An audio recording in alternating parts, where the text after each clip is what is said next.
Welcome to Cracked Movie Club, the show where we do a book club, but for movies, which are like books, but better. I'm your host, Jordan Breeding, and I'm joined by my co-host, Jesse and Ellie. Say hello. Hello. Hi. Jesse What's took a up, big old everybody? swig of coffee during that, so I'm going to take a big old swig of coffee. Yeah. I'm gonna, I'll handle I'll, the podcast while you take a sip. I'll Yeah, take a thank you. dainty sip of bubbly. Wow. An early morning bubbly. That's unconventional, I feel. So there's a process to what I do now, which is when I wake up, I usually have the girls early in the morning so my wife can sleep because she got up with them at night. I'll drink a coffee then that's got sweetener stuff in it. Then I'll get a coffee for work that is not sweet. And Wow. then because the taste in my mouth is bad, I will drink a bubbly. It's a whole thing. I don't want to brag, but it's probably I think the that's best great. I think system. you sound really hydrated to me. I pee all day long. Hey, Um, join the club, mister. Jordan's office smells like urine. I can attest. Yeah. I stayed there over the weekend. Jesse did Wow, you stay stayed there. you stayed in the famed office? I actually did stay in the office. Whoa. Did you do the thing where you try and hide behind the mic when you like go back like this and you like hide behind the mic like Jordan does and you were just like, it's just like I'm Jordan. Did you do that? I did that all night. Didn't That's sleep. awesome. Yeah, Didn't Jordan. sleep. Speaking of, we made a show this weekend. I saw some pics. It looked awesome. Yeah, it's very cool. How was Dr. Host Pizza? I'm going to ask the important question Oh, first. yeah. Oh my God. I'm devastated to report it's actually really good. Whoa. I really Okay. enjoyed it. I mean, Here's the thing. Jordan is trying to assure me that it's just regular old pizza, not like Chicago style where it's a different food. So I was like, oh yeah, watch Dr. Hose is just going to be a salad. And sure enough, the premier pizza that Jordan ordered us had like 6 inches of leafy greens on top of it. But aside from that, it was a great pizza experience. I made Jesse eat the normal pepperoni, which I stand by, and it's still a little different. But then I also, because Jesse is always wandering around looking for salads and running in the dark at my house, I also got a salad pizza. Trespassing. A bellissima is very good. Salad pizza sounds good to me. I'm into that. That sounds. I'm intrigued. Can it's I? like, yeah. No, it was really. I mean, it was great. It was. I mean, there was some sort of dressing on the salad on the pizza that just worked really well, both with the leafy greens and with the pizza. This is unsponsored content, by the way. But Dr. Hose, if you want to get in on this, just let us know. Well, we when you ditched said out that on the check, Jesse was so- running in the dark at your house, I pictured it like that part in Get Out where he just like is full like sprinting with like knife hands through the dark. And I don't want any context. That's what I want to picture. I just want you to be like, holy, while he like runs past you. From the context of some of the neighbors, that's absolutely what they saw. Fantastic. That's all I wanted. That's all I wanted to know. Yeah. Well, yeah, Jordan's wife helpfully pointed me in the direction of a nice cul-de-sac to run in, and I chose the wrong cul-de-sac, and I ended up on private property. Fantastic. Right. Yeah. Well, we're out here in the woods. Everything is crazy. Yeah. One last Jordan's family story. So Jordan's dog ate a sandwich out of my backpack. Hope Afton's doing okay. But what kind of sandwich? It was like a bacon, egg, and cheese. It was it was good, but it was also old, so truly wasn't probably going to eat it. But later on, Jordan's daughter was like, "Mr. Jesse brought a sandwich for Afton. Isn't that silly?" I love that. You're like, I did. I'm such a good host. I'm such a good guest that I brought a sandwich for the dog. The dog left it at ground level. It's pretty amazing. She pretty surgically removed it. It didn't look like anything else was super disturbed in your bag. She just like took it out. She didn't want anything else. She wanted the sandwich. I hate that dog. You have to respect a woman who knows what she wants and gets it. I got that. And I got it. I was gonna try and come up with a segue off of that, but hey, there's at least one woman in this movie who really knows what she wants. That's true. That was Tess. She wanted people to listen to her for once or something. I don't know. Well, what I was going to say is, so obviously in the title of this video, we mentioned that we did an interview with Zach Cregger, who's the writer and director of this movie, plus was in Whitest Kids You Know. And when I mentioned that, was pretty adamant that he's also been in a lot of other things. So I felt a little goofy not knowing that, but that's fine. And so I pre-recorded an interview. Allie had to work. Yeah. Jesse was making this aforementioned show. I was screaming in the back room and disrupting said show, talking to Zach Cregger. But so I'm the only one who was there. That's my bad. But this was the only time Zach was available. So I guess let's just like throw to that interview and then we'll just come back. Does that make sense? Let's all do a movement. Yeah. Okay. Everybody to your right. And go. Barbarian, you're the writer and the director of it. I feel like my initial question is, how did you get from Whitest Kids You Know to the writer and director of a horror film? What's kind of that path? If you don't mind me asking. I always wanted to be a writer director. When I was a little kid, I wasn't a little kid thinking I want to be a sketch comedian one day. I want to be a movie director. Okay. And that's not I have no complaints about my time with the Whitest Kids, but it was like a hobby. I started Whitest Kids with my buddies in my dorm in college, and we were just like drinking buds that like thought we were funny enough to get on a stage, through just the arrogance of youth, I suppose. And then, and so then that led to a really exciting kickoff to my career through comedy. So that was just like a fluke. Okay. Yeah.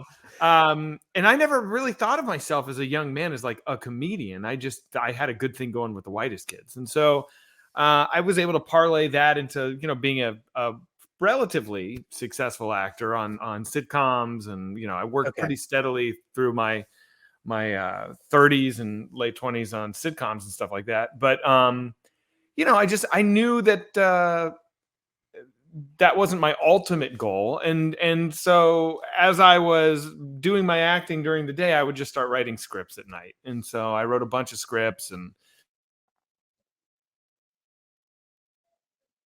I really liked Barbarian when I'd finished it. And so I really aggressively took it out there on the town.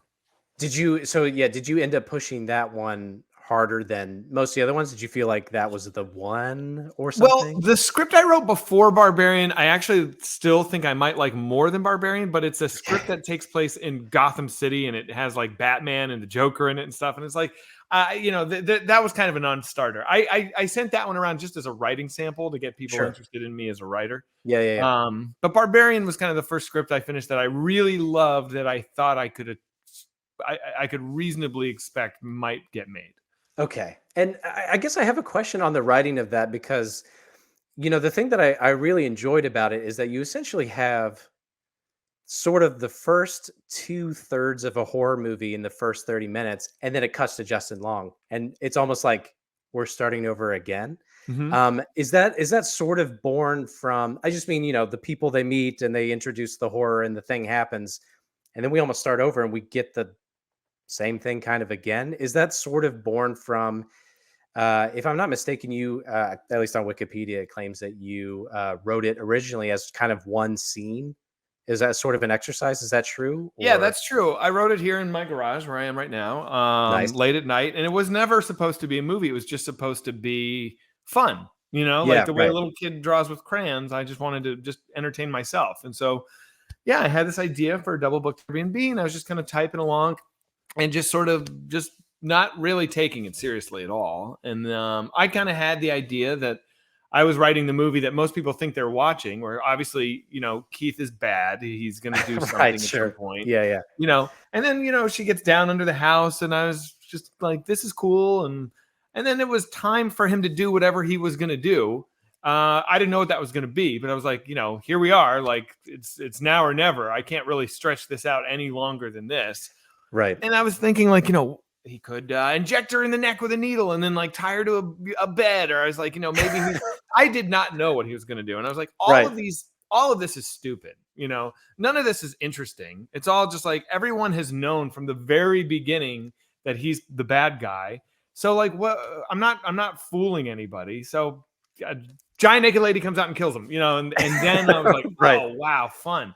And so then I was like, very quickly, I was like, what would be the craziest thing to cut to after this? And I just started writing the next chapter. And I didn't really even know as I was writing it how it was going to come back in. I didn't outline this movie. Obviously, I didn't have a plan. I was just kind of going. Right. Yeah. Well, I think that's what I appreciated about it was, at least as somebody watching it, you kind of did. I feel like I felt a little bit of that too. Like, where the hell's it gonna, like, what's down there? Unless there's like an entire community that he's gonna explore or something like. And so I thought that cut was so interesting, and it felt atypical in a way that I think ultimately really benefited the film. Thank you. Yeah. Anyway, I thought it was really, I was just curious how you kind of, it doesn't feel like an A to B type movie in a lot of ways, because you've got your whole second story that's kind of isolated that then has to intersect with the first. I don't know. I just thought that was really interesting. It really just came as a product of me just trying to entertain myself and not thinking about it in an intellectual way, but thinking about it in a subconscious way, and letting my own inner audience member basically dig to, how can I plot out a cool story? Yeah. And I think that makes a lot of sense. One thing that I think is really funny is, you know how movies sometimes come out in pairs? So there's there's like the two movies where the White House gets attacked. It's like Olympus Has Fallen and White House Down, and there's like Event Horizon and Armageddon. Do you know that there is a rom-com with this setup? I've heard of it. What's it called? I don't know, but it's Katie Holmes. Oh, wow. And so I saw the trailer for Barbarian first, and then I saw the trailer for the Katie Holmes movie, and I was like, oh shit, is this like also some kind of crazy horror, something like that? I don't think it is. I think it's played very straight, but it starts out with that same tension of what happens when, a man and a woman are in the same Airbnb in the middle of nowhere kind of thing. But then they fall in love. There's no naked women in the basement, as far as I'm aware. Well, I don't want to watch that. I exclusively want naked. Yeah, I need naked violence. It's a wonderful thing. We always do spoilers, by the way, so don't worry about. This is supposed to be kind of after the movie, ideally. Sure. You've seen the movie, and we're kind of fleshing it out. So hopefully they're already aware of the naked women, and if they're not, maybe that's just the carrot they need to get it. Yeah. End here, go watch, come back. One other question I had, or one thing that I was interested in, just from a plot level, is I assume this was intentional, that you set Justin Long up to sacrifice himself to save the main character's name is escaping me. Tess, right. Is that an intentional fake on your part? Because the way that it's set up, or the way that it's filmed, and maybe the music or something, I thought he was going to tackle her off the water tower, tackle the feral naked lady off the water tower, and kind of redeem himself and realize something. Was that intentional, or was I just like too brainwashed by more typical films? No. I mean, I definitely wanted the audience to think that there might be a redemption for him coming, So like, I never actually thought that maybe he would dive and tackle the mother off the tower. Like, that never entered my mind, but okay. I like that you thought that. But for me, it's more about his moment of introspection in the homeless man's hideout, where he's like, I don't know if I'm a bad person. I might be, or maybe I'm a good person who just did a bad thing. It's like it seems like he's accepting the damage that he's done. Yeah. And so in that moment, hopefully, at least I hope the women in the audience are thinking, fuck this movie. If this turns into a redemption story for this piece of shit, I'm out. And then it's kind of horrible and funny when he ultimately throws Tess off the tower. It felt so earned. Well, just the absurdity of it, because I literally thought he was like, the only way to sort of redeem my badness is to sacrifice myself for this woman. Sure. And I just, for whatever reason, I thought it was going to be truly, linebacker her off the tower. But like, what a terrible ending for the movie, right? Oh, like, that would have been the worst way to end this. It's like, see, guys aren't all bad. They can be. It's like, no, like, he's a bad guy. he's Because I agree, because it sort of felt like like maybe we were trying to get into some nuanced discussion about, not all cancel culture, right? Like, maybe he is sort of fine and it's blown out of proportion. And so I very much appreciated that. I was like, Agreed. Same thing. It's like, oh, thank God. Yeah. I thought, And I'm not trying to say all men are bad. I'm a man. I don't think that for a second. But I think that in this story, Justin is bad. And so he is representing a certain kind of celebrity that I think is atrocious. And so I think it's a good, he's consistent.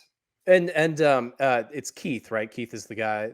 Keith is played by Bill Skarsgård. Right. And Keith is the exact opposite. He seems like the weirdest, creepiest, pervious dude, but he's fine. That's right. We expect him to be toxic, and he's now Keith is not perfect, like he doesn't believe her when she says like there's danger here and I think we should leave. He's like, no, I'll be the judge of that. Thank you very much. You're hysterical. I'll go see for myself. And that's ultimately his undoing. Now, again, I'm writing Keith kind of like as what I would do in that situation. So I certainly am not claiming to be better than Keith. Like I would have probably said the same exact thing and gone down, and I would have gotten killed like an idiot. Well, there's an alternate version of this movie, right, where Keith is a pervert or something, and she has to run down there to get away from him, and then she just happens to get saved by the feral woman. And then you've got Justin Long, you've got the guy in the past. Perverts. Well, that's what I'm saying. So like that would be a movie where you would feel like, oh, he just, or the writer hates men and just hates everyone. This feels like real people. Some people are pieces of shit. Some people are kind of in between. Some people, I guess, are serial killers. You kind of get, it's the whole scope of man, I suppose. You get the full. I love it. I love the scope of man. That's great. That's great.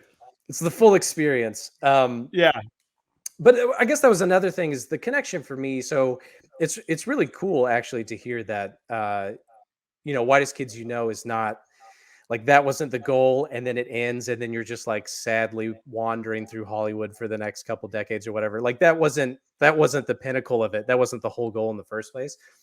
Because I think, at least I went into this movie interested to see, and I think there's a good connection. I think that comedy and horror kind of can play or come from a similar place in a lot of ways. And I think you did a really good job. I think Justin Long in particular, his character, where there are a lot of moments that built up the tension, and then his stupid tape measure. And stuff like that. I think most horror movies that don't have any comedy at all, I think are really, sometimes you just need that contrast. And I was curious if you ever sort of how you approached, since there is comedy in this movie, how you approached not letting one overwhelm the other, because it is legitimately a terrifying movie. You could make so you don't give a shit about anybody, and it's too stupid, and the feral lady's falling into pits, and you're like, I mean, I think Barbarian is such a ridiculous movie that if I didn't have comedy in there, it would make the horror break. You know what I mean? Mm-hmm. And so the comedy adds a malleability to the horror that I think is the only way it survives. Now, in terms of like how do I like kind of safeguard myself? I don't.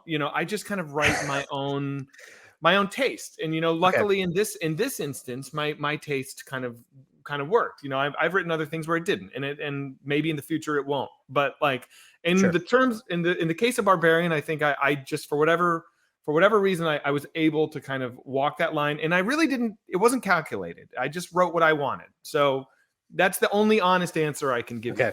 No, that's fair. Yeah. In terms of like, there's horror movies that I adore that are silly. Like I think, all of Sam Raimi, Drag Me to Hell, Evil Dead 2, silly. And I think that boosts the horror. Get Out, I think is very similar to what I'm doing, where it's like, there's real comedy, like just straight up comedy in that movie. And it makes you feel so much more primed for the horror that comes after. And I love Get Out. I think it's a masterpiece. And then there's another masterpiece, Hereditary, that I think has just about zero comedy in that movie. Right. And it is a movie that I worship. I love it. And I don't think that there's like a formula that is better or worse than anything else. Like, because Ari Aster like crushed it. So I can go that way. You know, I'm happy to like watch a horror movie that's just pure horror, like Saint Maud. You know, is like there's no funny stuff in Saint Maud. That's fair. I wonder if and totally push back on this if you disagree. There's something interesting to me about using comedy as a way to characterize and endear the audience to characters Oh yeah. in a quicker, maybe not even quicker, but in almost an easier way than sometimes the hard work of building up this, like, Hereditary is just like family drama and all of this stuff. Like, you're really having to dig deep into these people. Like, one of the things that I think that the MCU does so well is so many characters are funny enough that you're like, oh, I like them. And so when something happens, you're a little bit more invested in that character. Do you think comedy as a way to endear is useful, or is something that you were thinking about, or just kind of a taste going? I think it's a taste thing. You know, for Okay. me, it wasn't calculated. Again, I won't repeat that, but I do think you're That's right fine. though, because Justin's character on the page is vile. You know, he's an irredeemable rapist, toxic, horrible, entitled asshole. Right. But there is a levity to those scenes, very much intentionally, and he's a silly person and he says and does silly things, and Justin is such a likable guy that it's funny, and I think that had I cast an unlikable villainous actor to play that stuff, it would have ruined the movie, because it would have just been an unpleasant half hour, but with Justin and with the humor, it's fun. Yeah. And I guess you have to be undecided enough on whether you want him to live, that as soon as he goes down there, you're like, yeah, hurry up and die. Like, you don't want, to your point, like, you want us to be unsure enough. It does get pushed a little bit when he, like, was that you in the bar or the club? Yeah. Okay. Good eyes. My own mom saw the movie and was like, I didn't see you in the movie. I'm like, I'm the guy. I'm in the bar. She's like, that was you. I'm like, what the fuck? I wasn't like 100%, but I was like, it's gotta. Yeah. Who else is it? There's like 8 characters total. Anyway, that's the part where you're like, I don't know. But, I mean, it's funny because I think that, like, a lot of men kind of make their mind up there in the bar, like, okay, he is a rapist, like, he's got to go. But I think that I've had a lot of women come up to me and say they knew he was a piece of shit in the opening scene, because when he's told that he has a sexual assault charge, his first reaction is, what about the pilot? Are we not picked up anymore? And I think in that moment, a lot of women are like, fuck this guy. See, what's funny is because he says rape, and then they say, yeah, I don't know. Something about that was like, I wasn't sure if that was like an admission of guilt. Like, he knew, obviously, that's what it would be. Or if he's like, clearly there's nothing there, I'm going to say, the worst thing that could be. And then he's so shocked by it. So that's when I was like, yeah, unsure. But I can obviously. That's a great question. And I don't know the answer, like, I wonder what he thinks. Like, does he know that he did rape her? Or in his mind, is he convinced? Does he believe that, like, no, we had sex? Like, it wasn't rape. Yes, she, his narrative in the bar, I think, is like his truth. Is like, right. At first she was being resistant, as girls can do. And I just had to, like, persevere. And then she got in the mood. I think that's his truth. I'm not saying he's right. He's wrong. Like, that's rape. That's what I would say, like 90% of, like, rapes, and this is just me guessing here, but I think a lot of the time rape doesn't look like what we think rape, what we were taught as kids. Like, rape isn't a guy in an alley, like, throwing you on the ground and yanking your clothes off. I think rape is coercion, and I think that is something that, like, not enough people think about, that, like, you can have a non-violent rape and it's still a rape. And so that's a point that I do hope is being made.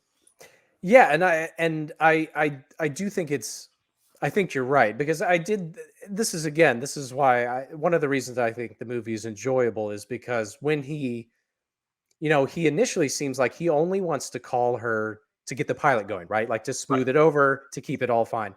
But then he does anyway. And it feels, I know he's like drunk and out of it, but it feels more genuine. And again, a credit to Justin Long. Yeah, you know, yeah, he crushed it. He crushed if it. you had Anthony Hopkins doing it, you might feel less less like, oh, he's just a nice boy. Yeah. And But he's also gaslighting her in that moment. You know, he is apologizing, but he's also gaslighting. And that's again, and I think that's why I appreciated the ending lands as hard as it does. It's like, oh no, he's a piece of shit. Yeah, and then he does the exact same thing he did on the phone with her. Where he's like, "You started to slip," and he says on the phone, people can have different versions of the same thing, and it's like that's his whole character. Is that like he is not living in reality? Yeah, but I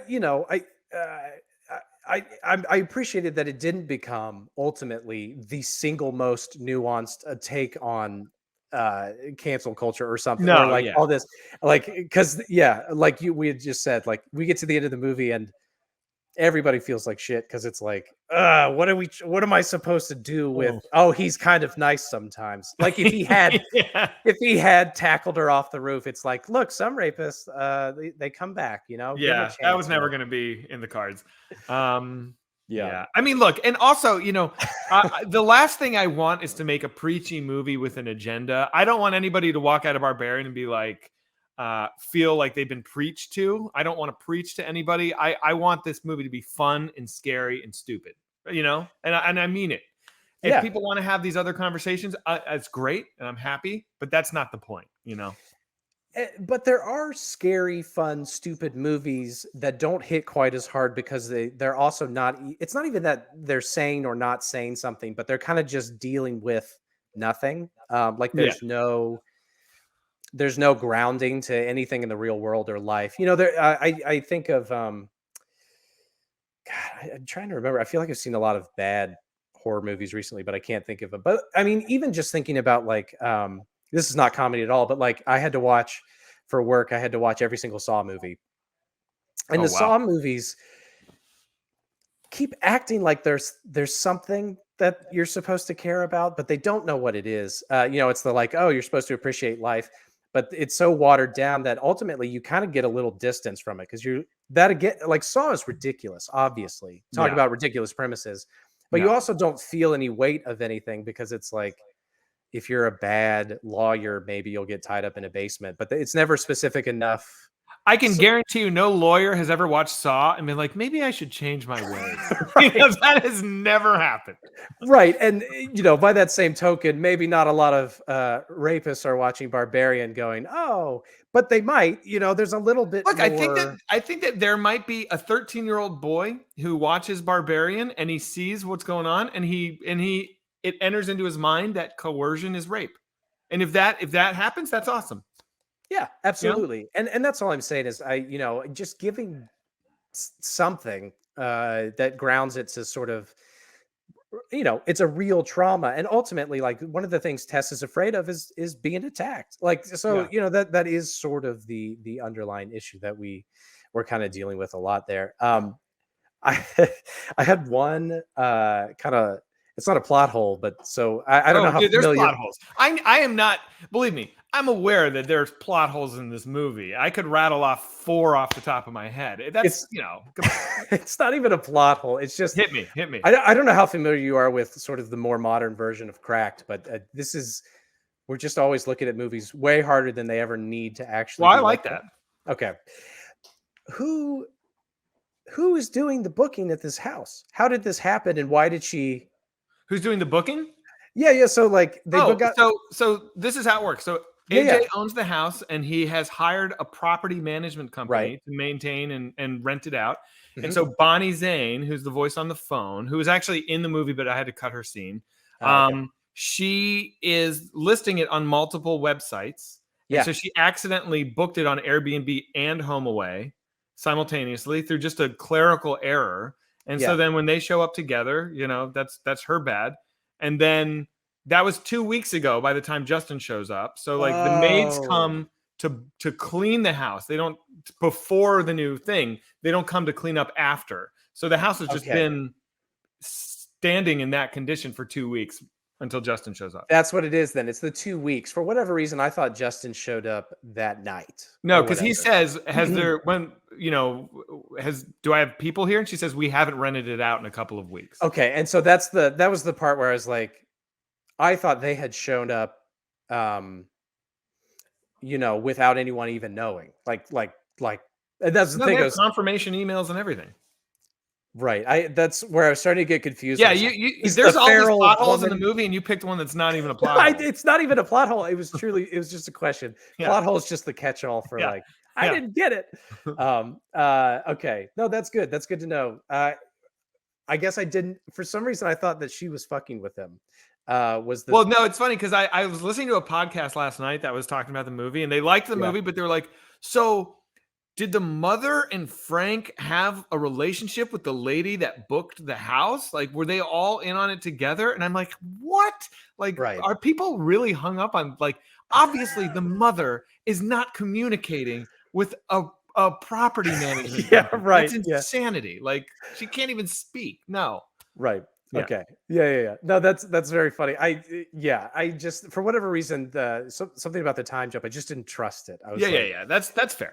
You're not the only person to be confused by that, by the way. Yeah. I just was like, somebody's being shitty. Like there's some kind of thing too. Cause I also thought with Keith, I was like, and I obviously this is intentional, but I was like, oh, does he have his merry band of musicians in the basement and they like capture women or whatever? Sure. That would have been logical. Yeah, it would have been absurd. But this is even more. Movie. It would have fit right in. Anyway, so I have one scene that I thought was the most terrifying and grossest, but I'm curious before I go, what you're like. You're the director, you're the writer. What is the most proud like sequence or moment or whatever? Oh, I have a lot. I really love the turn when we go from Keith's death to the Malibu. I think that is I think that works. I think people are legitimately surprised. 100%. I love the tape measure to the mother running after him. I feel like that 6 minutes is like I'll put that on my tombstone. That's great stuff. I'm proud of it. I think that the denouement, her getting thrown off the tower, leading up to Justin's death, and then the final gunshot to my name. I'm proud of it. It's like I ended the movie in a very punk rock way, in my opinion. I'm like, cool, I like it. I don't know. I'm not going to have too much false modesty. I'm very proud of the movie. I feel like it's got a lot going on. The scene where the mother steps out of the darkness and then recedes back into the darkness. That was the scene I was the most excited to film. Okay. You know what I'm talking about? It's she doesn't, where she just kind of like backs away. Yeah. She's like there. I wanted it to look like that. I like did what I wanted, So there's a lot I like. Well, and you should. I do think, there are ways to, I mean, you already spoke how, it doesn't make a lot of sense and you didn't plan this out for 1,000 years. This isn't like something that you had been like Pepe Silva, like all over the wall. Yeah, no. People could pick this movie apart and it collapses under its own weight like very, very quickly. And I'm not going to pretend that's not true. That's okay. It's a horror movie. Dude, this is a $4.5 million B horror movie. Right. It's like amazing to me that it's getting the attention it's getting because I thought I was making a movie that nobody would talk about, And so then when like everybody's picking it apart, I'm just like, this is awesome. This rules. So I don't care. And false modesty would be very annoying as well if you were just like, well, I don't even really like it. I tried. Just own up to the things that you like. I think it's fair to say what you like as long as you're also willing to concede. I am more than willing to concede. Why does the door close when I conveniently want the door to close? That's right. Magic. Like, what is that? That's so stupid. Or like the main thing that I think people have a problem with is like, so the mother, why is she so strong she can rip a man's arm off? And I'm like, because it's a movie and it's silly, Or like, how did they get food? Because she sneaks out somehow and finds food in the neighborhood. I don't know. I don't know. Yeah. It's fair. And if you had explained all those things, it really would have sucked. Yeah, it would have ruined the experience. If she's like doing push-ups next to like a bag of Taco Bell that she'd purchased or whatever, like that would have been miserable. So what I was going to say is my favorite, easily the creepiest thing for me was the bottle. That you know what? Maybe that's it. I love that moment. Yeah. So I'm curious. Just so you filmed it, how a part of like the Foley or the ADR, like adding the sounds after the fact, because that's what really got it. Was bottles don't make that noise. They're Oh, like, they're like the slushing of the liquid. and it felt like the nipple was wiggling. It was just so distressing. I hear you, man. So we just had an amazing sound team. Those guys Yeah. are the best. We had like we had a dude that is like worked on Paul Thomas Anderson movies doing our sound, and we had another guy that like does all the Spider-Man movies doing our stuff. I mean, we had like a like the best of the best. Yeah. And they're doing it. So I can only take so much credit. A lot of my job in the sound was just letting these dudes, bring their genius into the movie and just like saying thank you. Right. Yeah. I mean, that's what I do pretty much throughout, is I let really talented people do their job, and I look good because of it. It's a director gets to take all the credit for a lot of other people's ideas and hard work. Sure. Although again, that is kind of a skill, right? I mean, I mean, it's about curating at a certain point. It's about like, you have to be the filter of what idea gets through, but like doesn't mean they're your ideas, Absolutely. Yeah. That definitely makes sense. I actually was curious, just sort of, this is a little more not technical, but like I didn't know about this movie until all of a sudden everybody was talking about this movie. What has kind of been your experience? So you got it approved, when you were making it. What was kind of I don't know, sort of the expectations of it? How do you feel like it got from nobody knew about it to? So I follow a lot of people on Twitter who like horror stuff, so it came up, but I'm just kind of curious its path. It was an indie movie, right? Did I tell you about this? I've done three podcasts today, so forgive me if I can't remember what I told. But it was an indie movie. I raised the money, independently, and $3.5 million thing through this company. And then my financier died on like the eve of my going away. Oh, wow. And so the movie was canceled, on a Friday. It was like, pulled the plug. And then on a Saturday, Roy Lee, my producer, he got New Regency. He was like, read the script this morning, and I need you to get on a Zoom with the director this afternoon. And if you like him, I need an answer today. And New Regency read the script, got on a Zoom with me, upped my budget by $1 million, and sent me on my way. So this little indie movie that was supposed to be, in my wildest dream of dreams, would be like on Shudder or Hulu or something, right. Suddenly I came back from completing it, and I had New Regency say like, let's see what you got. And then they liked it, I think, and they tested it, and it tested really well. And then they invited Disney, who owns Fox, who is partnered with New Regency, the Disney marketing team. I have no idea how any of this happened. I was not part of these conversations. Okay, yeah. But they came to the next test screening, and I found out later that they were there. I didn't even know they were there. So I'm just thinking I'm making this movie. Hopefully it gets to Shudder, which is, by the way, great. I love Shudder. It's awesome. That's not bad. But then I get a phone call, later, and they're like, yeah, so this will be a wide release theatrical movie through Disney. And I was just like, yeah, okay. And then they didn't market it very much. They did a great job, but it was not a very aggressive, ubiquitous marketing campaign. It was a very small digital thing. It was really, they put the trailer up in front of some other movies, like big movies, like Nope and Black Phone and stuff. So that right. Mm-hmm. And they put the trailer on YouTube, and then they kind of tweeted some stuff out. And quite frankly, it was the live showings we did at Comic-Con and at some other festivals. And that is when people who saw the movie started taking ownership of it and spreading the word. It kind of had this vibe of like that indie band that nobody knows about. So you feel like you own them, right, and you get points for telling your friends. And it's great that it worked out that way. So I think people felt very much like excited to share about it. And that's, you can never ask for a better marketing campaign than that. Grassroots word of mouth. That's infinitely cooler than if you see a billboard everywhere you go.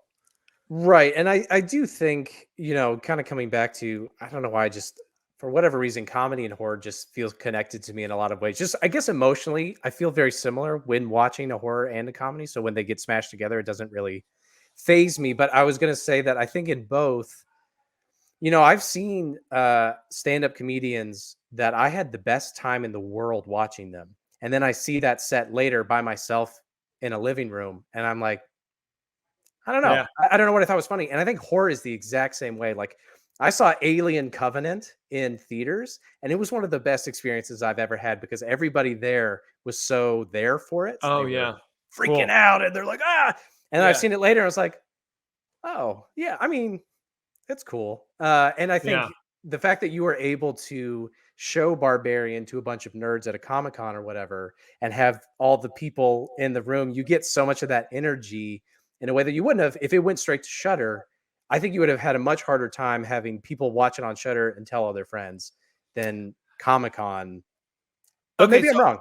I don't know if you might be right. I obviously it would have been a slower awakening to the movie. Sure. Now I have a theory. and Okay. you tell me No. what you think of this. Please But here's push back. I don't know anything. You made a movie. Every horror movie that is actually scary, that is actually like legit, gets its due eventually. People find it and they will tell their friends. Okay. I don't think there's any horror movie that is truly terrifying. And I'm not saying Barbarian is. I'm not, that's not for me to say. But I do think that like every legitimately super scary horror movie does find its audience because there's just not that many, and the word of mouth will come. I think it's like if you build it, they will come. So whether you release a great horror movie, and I'm not calling Barbarian great, that's not for me to say, but I feel like if Barbarian were to have the goods, then I trust that it would eventually get its recognition somehow. Okay, that's fair. Maybe what I'm saying then, maybe I'm actually, if I walk it back a little bit, maybe what I'm saying is that the live experience can prop up. And I take your point. Your scary. point is well made, and I think you're right that it's like pouring gas on the fire. Where it definitely got word out in a big way. And that's also how it is designed to be experienced in a theater with a bunch of people. It's a roller coaster. You want to go to the theme park and ride the roller coaster. You don't want to watch the roller coaster on your TV. You know what I mean? Well, a lot of people watch video games on Twitch, so it's not impossible to think. Yeah. So, actually, I watch video games on Twitch, but it's usually like a Demon Souls speed run or something that I could never pull off, and I want to watch a pro do it and just be like, "This guy's great," Yeah, I'm not like disparaging that. Honestly, there's a big market for that. It's very cool, and there's personalities baked in and all that stuff. I just think for me, just kind of any horror experience truly feels better with people, and I don't think I'm like breaking ground by suggesting that you should. I'm not disagreeing with anything you've said, by the way. I don't want you to think I'm like trying to shut down your point. I think your point is very well made. I'm just supplementing it with mine, which is totally fine. Apparently, I'm being too loud now for the production that's happening outside. Fuck them, dude. Yeah, you're all fired. Cool. I know you've got you're at the 45-minute kind of mark anyway. Yeah, so dude. I mean, if you've got anything else you want to cover, I'm more than happy to. But if you don't, I don't have anything too crazy. All I was going to say, this doesn't have to be actually in the podcast, but you're from Arlington, Virginia, is that correct? Yeah. And I'm from Charlottesville, Virginia, and we're filming right now in Richmond, Virginia. And so, cool. Okay, great, man. Almost all the things that, ironically, all the things that Cracked makes now are made in Virginia. Wow. We just a bunch of Virginia kids making stuff. It's like all these guys I went to college with. The guy that's directing right now is my best friend from high school. It's just this weird, I think Cracked was at certain points kind of at the apex of comedy, and then sort of VCs and everybody else sort of drained the life out of it. And now we're back in our mom's basements, and it's just sometimes cool. That's where the best stuff happens, man. I hope so. And I think so. I just one of the reasons I reached out to you specifically, we don't tend to have a ton of guests on this podcast except occasionally, is because of this, Trevor Moore spent a bunch of time in Charlottesville. Well, he grew up right outside of Charlottesville, as I'm sure you know. Yeah. Right. And my parents know his parents and stuff like that. So it's just it's cool to see this trajectory of it's Virginia kids doing it. Look at us. I like it. I support it. So anyway, I just really appreciate you taking the time to talk. Man, it was absolutely my pleasure. Thank you so much for having me, man. I appreciate it. We're back. Whoa! I got whiplash. Oh, we came back too fast. What a great interview, Zach Cregger. Wow. I was breastfeeding with an adult. An adult man. I was a little busy. Sorry, adult man during that. Yeah, so we I said am Jesse was- satiated, as is he. Yeah, we said Jesse was filming a show, but it was really just sort of a He was side filming a project. show. if you know Yeah, what I right. mean. So that interview happened. Zach's great. He was very, very kind and willing to do that, or by being willing to do that interview with a bunch of random people, and then only one random person showed up. And then one rando. But yeah, so let's just talk about the movie. So we've got all that context. I spoke a lot with him, so I'm kind of curious, just thoughts. This is kind of in my wheelhouse. I love horror stuff, and I know that neither of you are like as interested in horror as I probably I will am. say, like, I really like horror movies. I would say my least favorite kind of horror movie / the only ones I don't make an effort to see is I'm not interested in like slashers as much, or like anything where the plot is everyone's gonna die and the fun is like, how's it gonna happen? That's like my least favorite kind. But anything that's like monsters, paranormal, weird house, I love. Okay. So this is like right up my alley.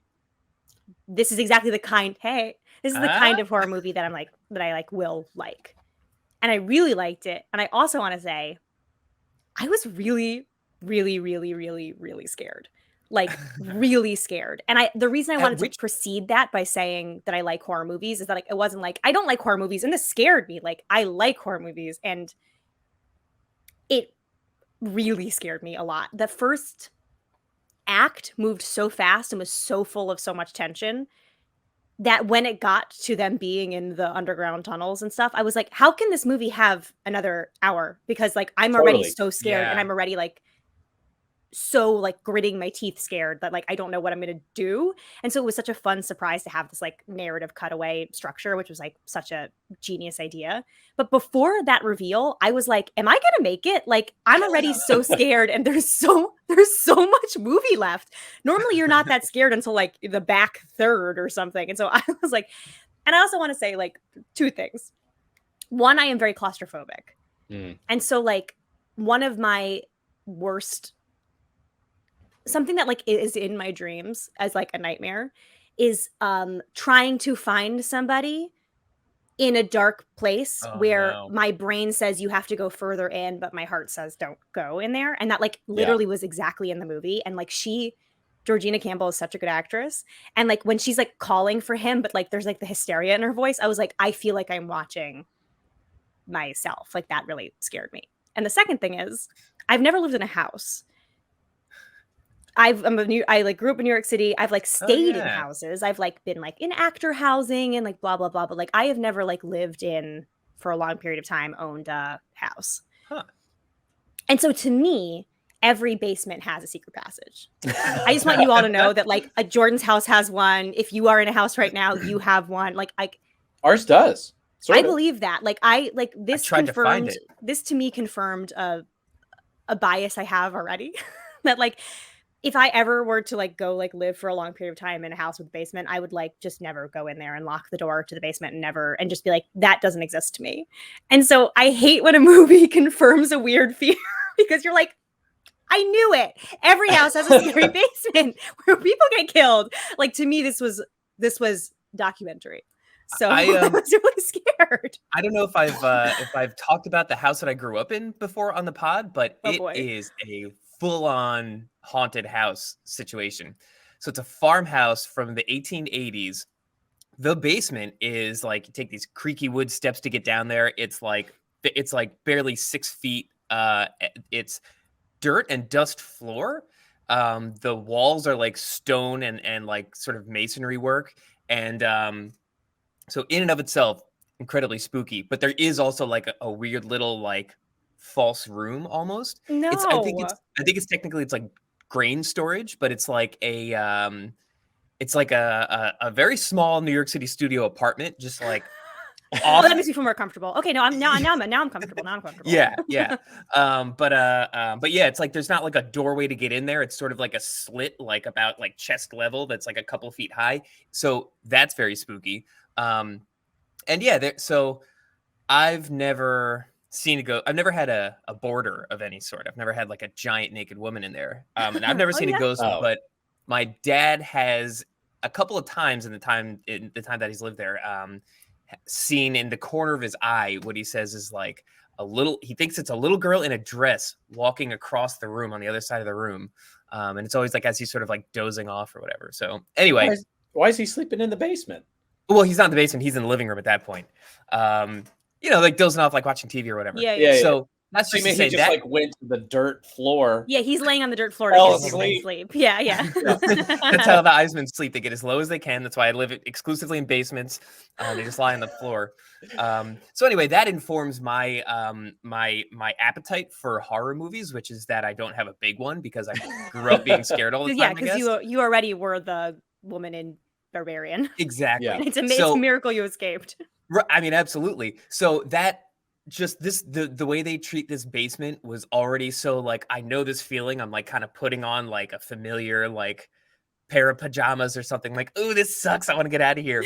And the way he did it was so good. It's like going even deeper when you didn't think there was any deeper to go. I feel like that's sort of a theme throughout this movie. And just when it happened in the theaters, like it was so much fun watching it in theaters because people were laughing to keep from screaming. Yes, very much so. Like I get like a lot of like nervous laughter, which is great. Like I will say, like, as much as I really, really loved Nope and saw it again, even after we talked about it, like I've seen it now twice this summer.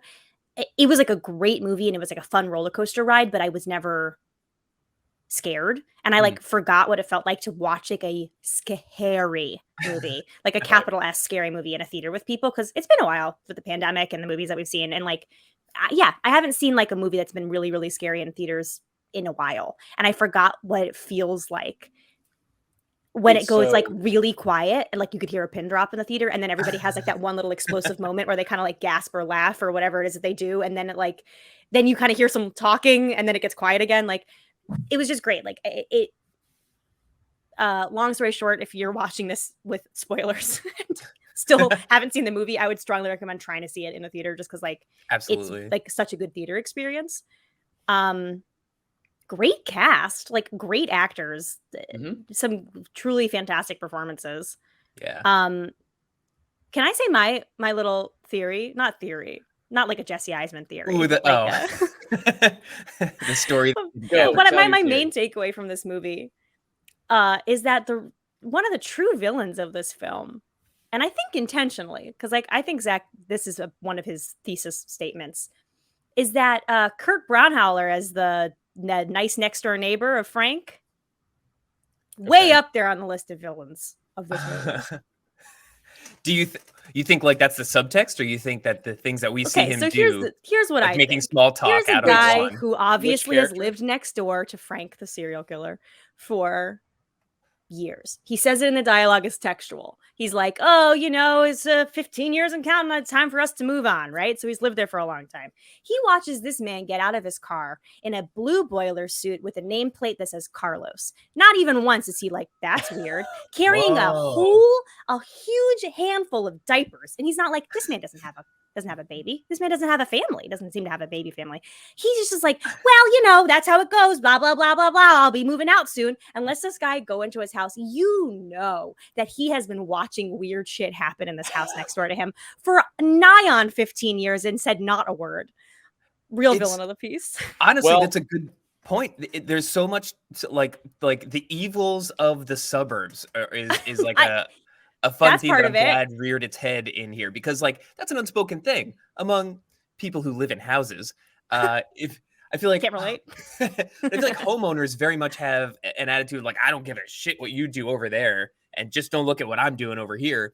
And it's like a sort of an unspoken pact. And you're right, this guy probably knows this guy's up to no good. Something. Like, because like again, not that I think he knows with certainty there is a killer next door and is just like, oh well, but I think that one of the main thesis statements of the movie is that like men inherently trust other men, kind of just like in a moment of panic. It's like, for example, there's that part where AJ stumbles upon like old Frank dying in the bed. And instead of being like, holy shit, another bad person, he's like, dude, I'm going to get you out of here. We're going to get saved. I'm going to call the cops. There's going to be cops here in 30 seconds. We're going to have this place swarmed, which is like what is ultimately his demise, sort of. You know what I mean? Like, But it's like, it's so interesting that in that moment he sees this man who is not as monstrous as the monster, but is in the exact same circumstances, which is like, you're a weirdo in a basement. And instead of seeing him as a aggressor or something scary or wanting to run from him, he's like, "Oh, you're here. I'm here to save you. You're here to save me." Yeah, like, oh, thank God, another dude. And there's kind of a lot of that in the film, which is why I'm like, I think this was intentional in terms of like the storytelling of just like this neighbor sees his weird guy neighbor, and instead of like wanting to find the red flag, is just sort of like, I can justify any of this. All of this could make sense to me. Whereas like, so much of this movie is about Tess seeing red flags and being like, I don't want to do that. I don't want to go any further. I think we need to do da-da-da. And like people just being like, I mean, if you say so, I think it's pretty normal. I guess I got to see it for myself, stuff like that. Yeah. I think you could even expand that to, like, does he go to a different Food Lion every week or whatever to buy his plastic sheets and diapers? Yeah. And diapers. I mean, I guess it's unclear exactly how many women have been abducted and impregnated. Obviously, like they're doing the Russian nesting dolls of people. Yeah, I don't know how to say that without it being super gross, but basically, obviously he's impregnating multiple generations of these people. So I don't know how many were in the initial batch, I suppose. I will say one of the only things that I thought that I can't really make sense of in terms of like true logic, which again, like it's a horror movie. Like I'm not trying to be like, caught you logic. Like when the person who's like the man who helps her, who lives in the water tower, he like says something like, oh, when you have a copy of a copy of a copy, they get like messed up like that. Mm-hmm. But like realistically, it's probably only 3 generations tippity tops. Do you know what I mean? It can't be more than that. Cause like it was the 80s. Reagan was president on the radio. Oh yeah. And Frank was 40. And so even if he kidnapped a woman who was 18, not to say that he was obsessed with consent laws, who is like, stop. Are you 18? I only want to find legal adults. But you know what I'm saying? Like, even if you found a woman who was 17 and then she had a baby, which takes a year, then the baby has to be old enough to have another baby, which is another 16 to 17 years. Do you know what I'm saying? Like maybe like 12, but yeah. I mean, but you know what I'm saying? Like generation wise, we really can't be more than like 3. Sure. But you also have to take into account, there's probably like lead pipes, lead paint. There's probably asbestos everywhere. So there's a lot of environmental factors that can really speed up the mutation. Well, I feel like that's true too, actually. They're quite literally living underground, and so have never really gone like somehow. I guess she goes out to feed or something. Like she goes out and like scrounges around. I picture her eating squirrels and raccoons raw, which is just fun. Yeah. So Zach actually explicitly, one of the things that he was mentioning off top hand, he's like, why would she be that strong? I don't know. I read that in an interview because I was like reading about the movie after, and he was like, also it's a horror movie, so it's scary if she's strong. That's my answer. And I was like, great, good enough answer for me. There comes a point where picking it apart makes it less fun. The only thing that I was thinking was like, he can't have been doing this for generations, like for like ever, because like even if he started when he was like 30, I don't know, maybe I don't know how long ago he started, so I don't know, maybe that I don't know feels like we've got the ingredients for a motivational quote, like, hey, this guy didn't start creating a family until he was 30 something. It's never too late. That's so true. Yeah, there it's like, you think it's too late for you? This guy didn't start capturing and murdering women and having his own generation of inbreeds until he was 40. Reagan was president. Well, so take that with a grain of salt. Well, okay, but if you think about it, he could have been doing it since he was 20. That's what I was saying. Now that I'm thinking about it, maybe it was a long time going. So one of the things I wanted to ask Zach that I didn't find in any of the interviews, but like is like a question that I had about the movie is, what is I want to call her the monster because she doesn't have a name, but it feels almost rude to call her the monster. What is her perspective or her relationship with Frank? like, I want to know if she is afraid of him or if she sees him as a parental figure. Do you know what I mean? Like, because she has such a immediate sort of gut response to strangers, which is that she immediately wants to take them in and like have them be her baby. So I really want to know what her perspective is, like what her attitude is, what her relationship is like with Frank. Obviously, it's not one of hate because she'd kill him. Like she'd have killed him by now. So she obviously doesn't. I think she's been groomed since she was literally born and has been sleeping with him. And so like, I think it's a hybrid dad, like spousal. That's thing kind of what I wanted to know. would be my Like, guess. Also, she's so scary that I'm like, is Frank still doing it with her? Right. Well, she's visibly like afraid when AJ starts backing into that room where Yes.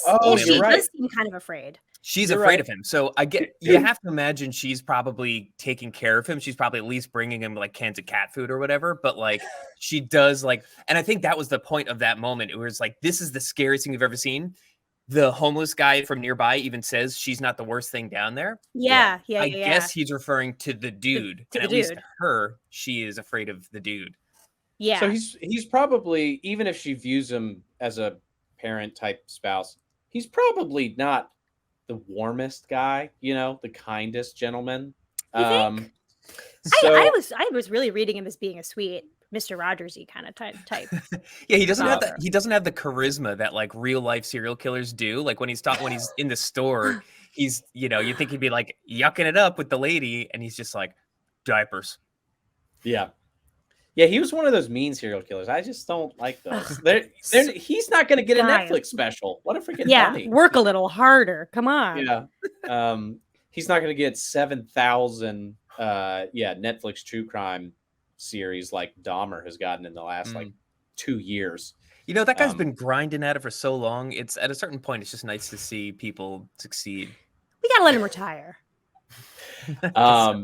Really quick, I just wanted to back up and say, I mentioned this in the interview too, but I completely agree. I think the best theater experiences I've ever had are horror movies, actually, because it is so primed for like physical unwanted responses from everyone, but in a fun way. So like immediately thinking, I mean, you mentioned Nope. Get Out is one of my favorite things. Get Out was I was gonna say, if you ask me my number one best theater experience, it's Get Out. Yeah.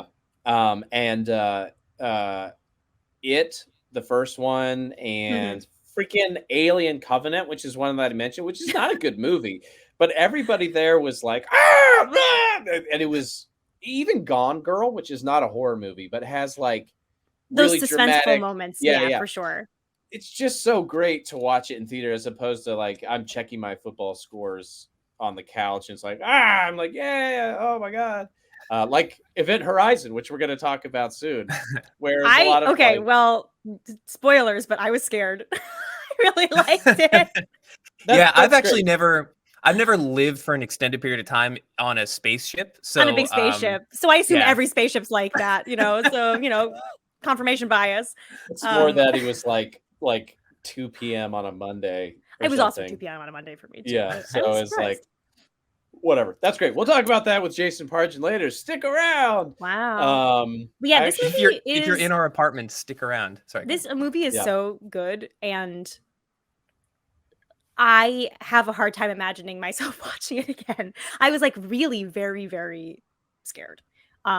And when a movie's that scary, it's like hard to be like, will I ever be in the brain space where I'm ready to like let this in again? Like, I don't know if I ever can. I was scared.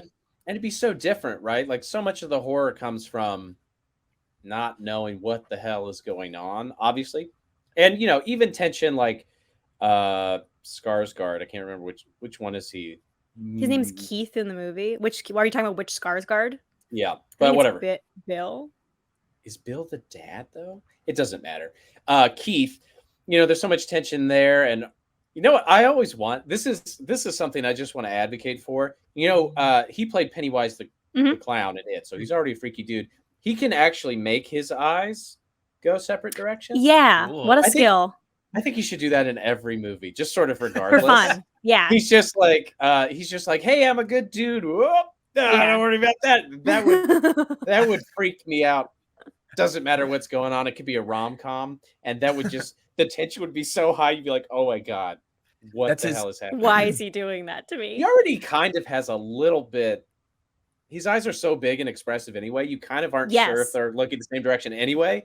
Honestly, one of the images from the movie that is sort of stuck in my brain and keeps kind of scaring me at unexpected times is the look on his face as he's being beaten to death, because he like has his like big, wide, scary Skarsgård eyes. Yeah, but he's also scared. But there's also something so unsettling about his look. I don't know. Like again, there were a lot of parts of this movie that like I'm genuinely like, don't want to think about that. It's almost 10 p.m. I really should stop thinking about that part and start thinking about bedtime things. Yeah, 100%. I think that moment was pretty nuts too, because you're still not sure that he's not the bad guy. You know, it still could be that he has orchestrated this, and that's where all that tension came from, is you think that he's luring her down there. And so to see top contender for big bad get his brain smashed against the wall, really unsettling. Yeah. Yeah. Not the happiest thing I've ever seen. I do feel like they do a really interesting job, or Zach did, I suppose, of, there's a lot of things that they set up that it could have been.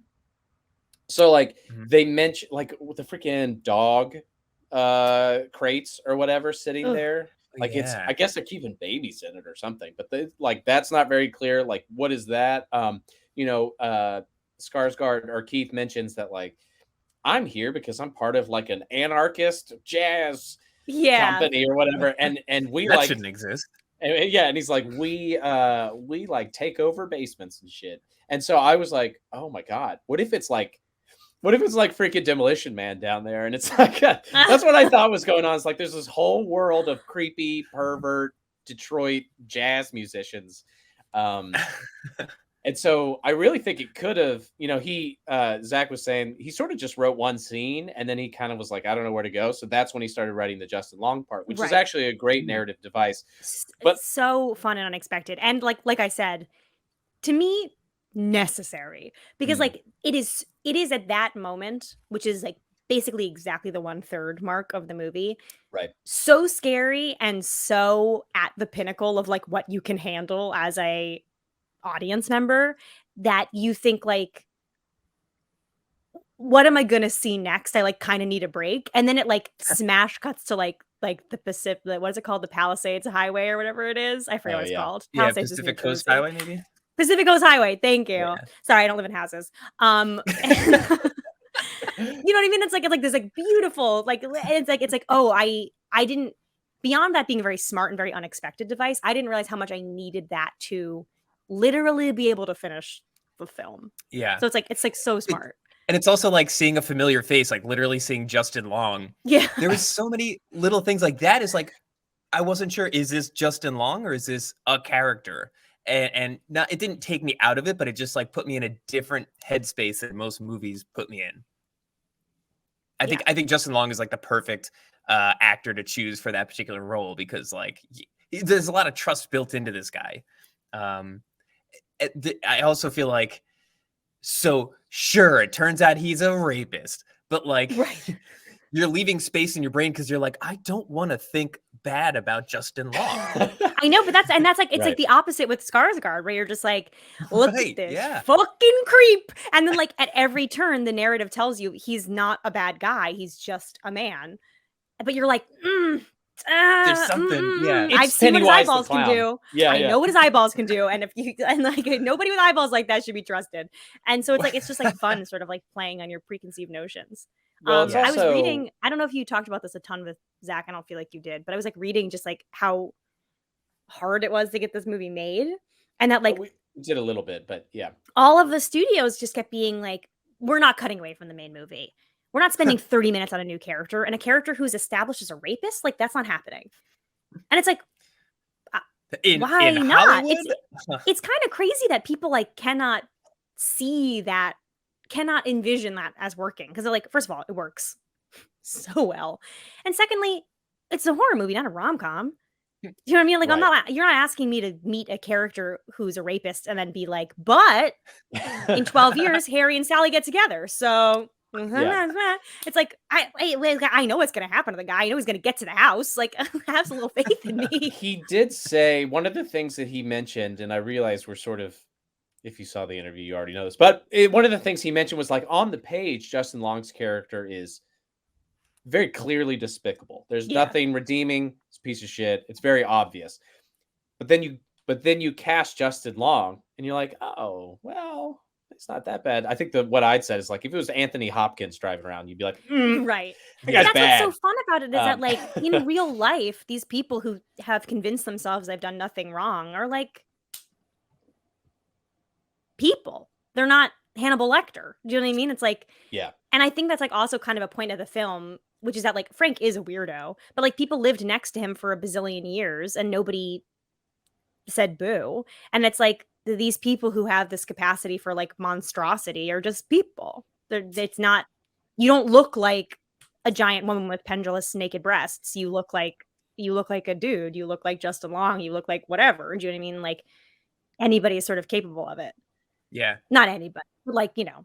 Yeah, it can take on the guise of a very normal human person. Well, right, and I think that ties directly into the thing we said at the beginning, which is like, oh, thank God, a dude. You're like, people are finding relief in the presence of this dude who, in fact, is a goddamn monster. Yeah, exactly. You just don't know. And it's like he's like, oh, dude, I'm gonna save you. We're gonna get out of here. We as a unit of men are against the monster. When in reality, he is like responsible for the monster. And the actor actually was very good because there was such a subtle acting shift in a person who can't talk or do anything. But in that moment where Justin Long's character is like, don't worry, like I'm gonna have police swarming this place in 30 minutes. Like, oh, yeah. like we're gonna have justice served. There's like a moment in his eyes where he's like, I can't be found. Right. And like it's Yeah. it's like such a teensy little acting shift, but it's like it was very readable, like where you're like, oh, this guy is gonna do something. It was great. Yeah. Again, Yeah. every performance in this Yeah. movie was really quite excellent. Yeah. I really enjoyed that too. Yeah, because it's so weird. Like, what? It's so odd that he thinks anything but to strangle him to death immediately upon seeing him. Because I'm like, that's just as gross. Exactly. Just Exactly. as terrifying. Yeah. But it feels so correct for that character to like Yeah. see another like just like human person and be like, obviously we are both victims here. Let's fight against the monster to whatever. There's Yeah. also some like Frankenstein-y type elements of this in that like ultimately this like monster is somewhat childlike and just like wants the innocence of like care and love and another body. Do you know what I mean? Like It's a little bit, it's a Lenny type character a little bit. Yeah. Where it's like she's angrier than Lenny, but she's kind of petting things too hard and caring too hard and like it's My kind favorite of- part of Mice and Men. Yeah. so scary. Yeah, I thought it was I liked when Lenny breastfed the mice. Mhm. And the men. Yeah, the men of Mice and Men. That's like what that's about. Yeah, it's that's the best part for sure. Yeah, I think the only question that I forgot to ask, I didn't understand quite the physics of her falling off the roof and then still landing on top of the monster. That was I guess the monster incline. kind of did like a dive, which does make you more aerodynamic, so you would actually go faster. Now, like from a fully logical point of view, I'm like, I don't think the monster would know that because she's never watched anything fall from a great height, and you can't know things you don't know. I mean, do you know what I'm saying? I think that's true if you're Tom Cruise saving a bunch of people falling out of an airplane, or Robert Downey Jr., whatever that movie was. But it's not that far. It's like 30 feet. There's not a lot of like aerodynamics at play. I could If they're be falling from an convinced- airplane.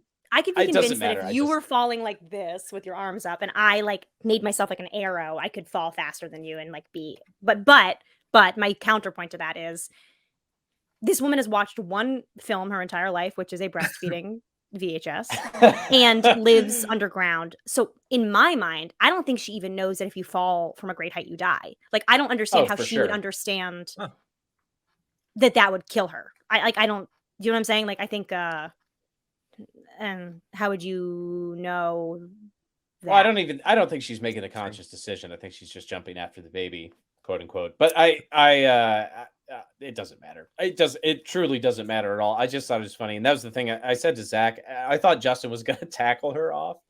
Justin Long's character was, and like redeem himself. And he was like, that would have been a horrible movie. I was like, no, I know, but that's what I thought you were doing. So good job not doing it, I guess. I'd like to imagine what this woman's life would have been like if the dude I don't want to think about her ever.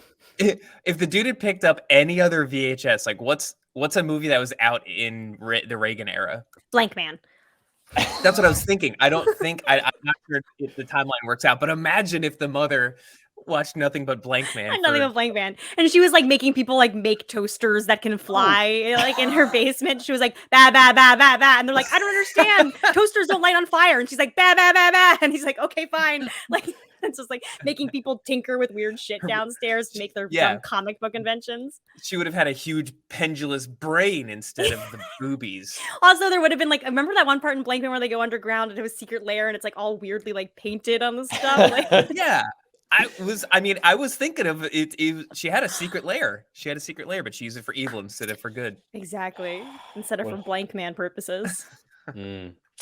Yeah, either that or I would have hoped that she would watch like a Bruce Lee movie or something, and she was just like incredibly gifted at martial arts, still just as strong, but really gifted, but really in control of it all. That's very funny. That would have been dope. And such a fast movie. Everyone goes out there, dead. snaps a neck. Check back. I also really liked Be My Baby as the ending sting of the credits, which was very, very funny. Yeah, he was saying, Zach was like, I love how it ended. He's like, it was very punk rock. I feel very good about it. I love how it ended too. And I loved the like smash cut to that song and stuff. Although I was gonna say the other song I could picture is Barbarian, which is by the Beach Boys, which just goes ba ba ba ba Barbarian. I was like, that would be a good ending cut too. Yeah. Cool. You guys got anything else, or you want to flip to alt title?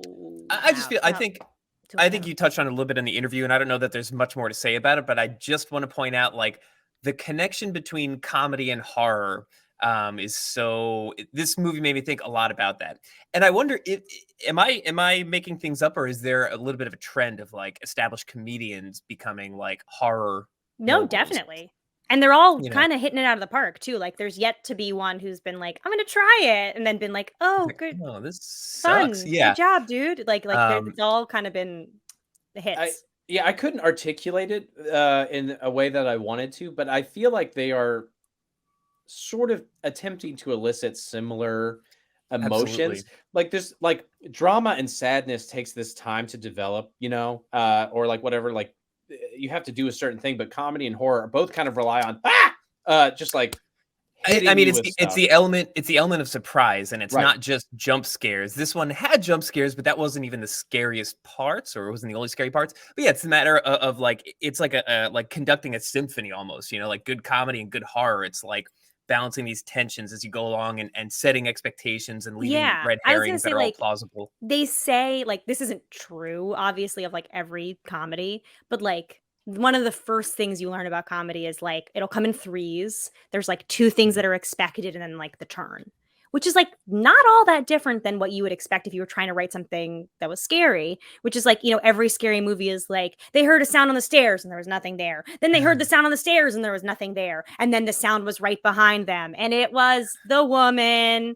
with the long scraggly and hair. It was Ross Perot. And it was Ross Perot. That's scary. Why is he in my house? That's terrifying. In this fantasy, I have a house. Well, and it's like that is like they're like kind of the same thing, which is like expectation doesn't happen yet. Expectation doesn't happen yet.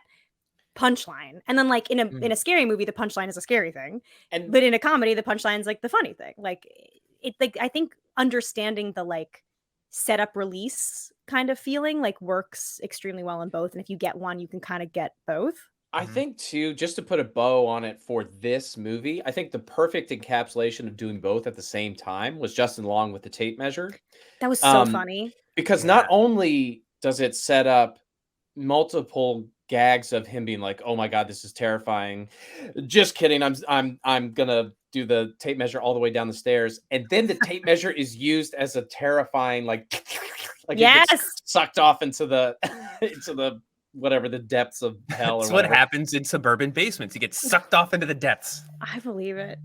And I think that was a great example of doing both at the same time, setting up comedy beats and setting up horror beats, and then just sort of, I mean, ultimately it landed on horror, but like that kind of thing. It's setups, punchlines, but also, that sort of simmering tension, simmering expectation for comedy and trying to hold them both.